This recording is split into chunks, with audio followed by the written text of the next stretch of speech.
You ask Tiger to solve. This deals with linear equations with one unknown. The final result is q equals 20/3. Let's solve it step by step. Simplify the expression. Expand the parentheses. Simplify the arithmetic.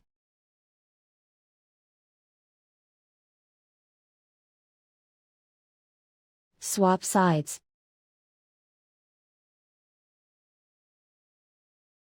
Group all constants on the right side of the equation. Add 35 to both sides. Simplify the arithmetic.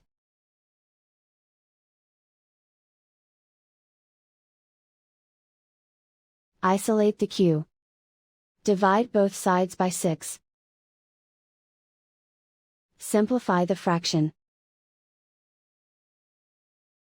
Find the greatest common factor of the numerator and denominator. Factor out and cancel the greatest common factor. And so the final result is q equals 20/3.